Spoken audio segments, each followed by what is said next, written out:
Di sini saya akan mendemonstrasikan tindakan pembebasan jalan nafas dan kontrol servikal. Tujuan dilakukannya tindakan ini adalah untuk menjamin masuknya oksigen atau udara ke dalam paru-paru sehingga ventilasi pasien terjaga.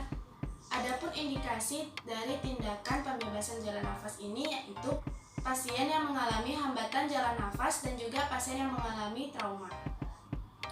Adapun alat-alat yang kita gunakan yaitu ada kasa, ada OPA atau gudel, ada NPA atau nasopharyngeal airway, ada bengkok, Henskon steril, ambu bag yang telah terhubung dengan oksigen, lalu ada spade untuk meniupkan udara, lalu ada set laryngoskopi, ada jelly, ada ETT, ada gunting, ada plester, dan juga ada stetoskop untuk memeriksa pernafasan pasien. Dan juga di sini kita memerlukan neck collar. Oke, selanjutnya kita akan mengidentifikasi pernafasan pasien, di mana di sini kita memposisikan terlebih dahulu kepala pasien dengan head tilt chin lift ataupun jaw thrust. Head tilt chin lift ini tidak bisa dilakukan pada pasien yang diduga trauma servikal. Lalu di sini kita akan memeriksa pernafasan pasien dengan menggunakan head tilt chin lift. Yang pertama kita posisikan kepala pasien seperti ini, lalu kita buka rahang pasien, lalu kita periksa dengan look, listen, feel. Look, kita lihat perkembangan dada pasien, lalu listen, kita dengarkan pernafasan pasien.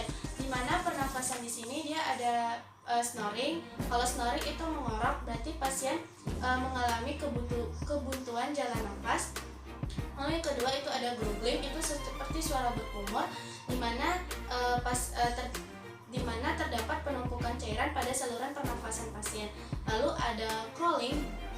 Crawling ini dia bunyi nafas itu seperti nada tinggi, di mana menandakan terjadinya udem atau pembengkakan pada saluran pernafasan pasien. Lalu setelah itu feel, kita rasakan pernafasan pasien di pipi kita. Untuk tidak memperburuk kondisi pasien, kita akan memasang neck collar pada pasien. Nah, sebelumnya kita ukur terlebih dahulu. Kita mengukurnya dengan menggunakan tangan dari mid clavicula sampai ke rahang bawah pasien. Lalu kita sesuaikan dengan lebar neck collar yang akan kita gunakan. Lalu setelah itu kita pasang neck collar dari sini sampai ke sini. Lalu setelah itu kita dorong untuk merekatkan neck collar tersebut.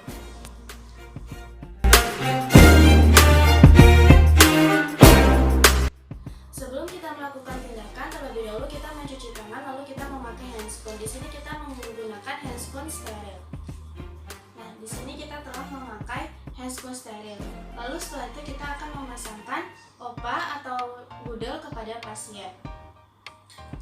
Di mana sebelum kita memasukkan OPA ini, terlebih dahulu kita ukur dari ujung mulut pasien sampai ke ujung cuping telinga pasien.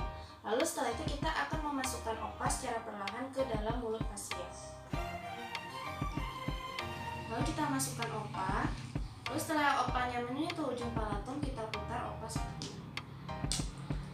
Pemasangan OPA ini digunakan untuk pasien yang mengalami penurunan kesadaran atau tidak sadarkan diri. Namun untuk pasien yang sadar, kita bisa menggunakan NPA atau nasopharyngeal airway. Nah, dimana sebelum kita memasang NPA ini, terlebih dahulu kita membersihkan hidung pasien. Lalu setelah kita membersihkan hidung pasien, kita ambil NPA. Lalu sebelum kita memasukkan NPA ke hidung pasien, terlebih dahulu kita ukur dari hidung pasien sampai ke ujung cuping telinga. Lalu sebelum kita memasukkan NPA, kita lumasi dengan jelly.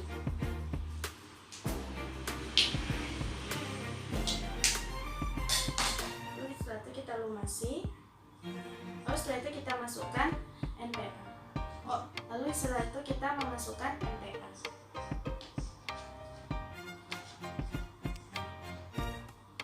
Nah, di sini karena pasiennya mengalami penurunan kesadaran atau tidak sadarkan diri, maka yang kita gunakan adalah OPA atau gudel. Tambahkan NPA-nya.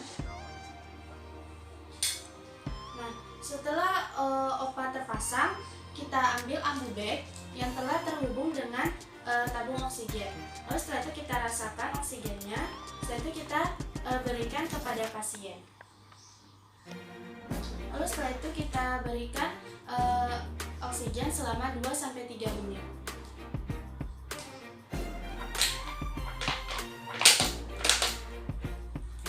Lalu setelah itu, setelah kita memberikan oksigen kepada pasien, kita tanggalkan pompa.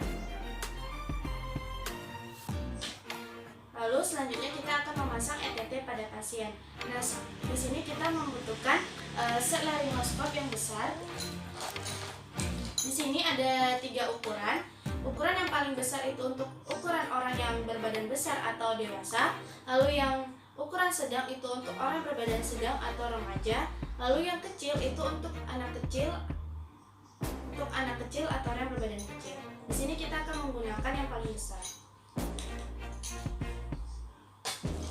Di mana di laringoskopi ini terdapat senter, jadi kita bisa melihat bagian trakea pasien. Pertama kita posisikan ekstensi kepala pasien, terus setelah itu kita masukkan laringoskop.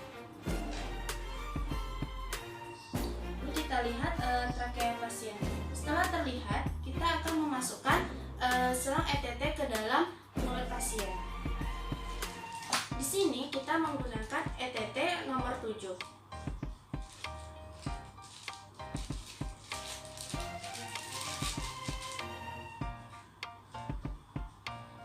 Lalu kita masukkan selang ETT ke dalam mulut pasien. Kita lihat trakea pasien, kita posisi ekstensi, lalu kita masukkan. Di sini kita masukkan sampai ukuran 18 cm. Lalu setelah masuk sesuai dengan ukurannya, kita cek terlebih dahulu apakah selang tersebut sudah masuk ke saluran pernafasan pasien.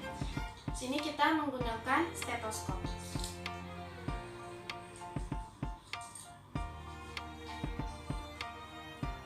Lalu kita letakkan stetoskop ini, lalu kita tiup, kita berikan udara. Lalu setelah dirasa ETT setelah masuk ke dalam saluran pernafasan pasien, kita tanggalkan laringoskop yang telah terpasang.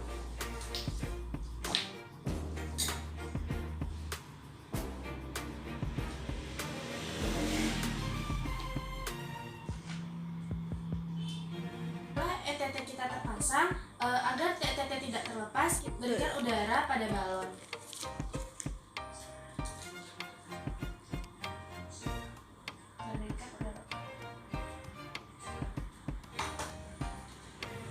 Setelah kita memeriksa selang ETT masuk ke pernapasan pasien, kita fiksasi terlebih dahulu. Kita fiksasi menggunakan plester.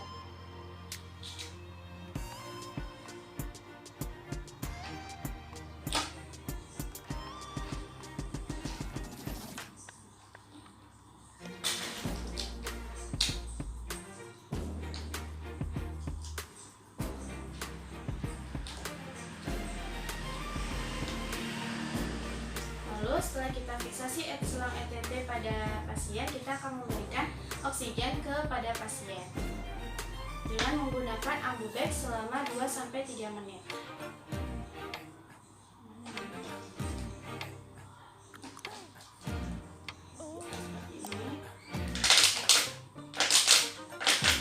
Lalu setelah selesai, pasien siap dipasang ventilator.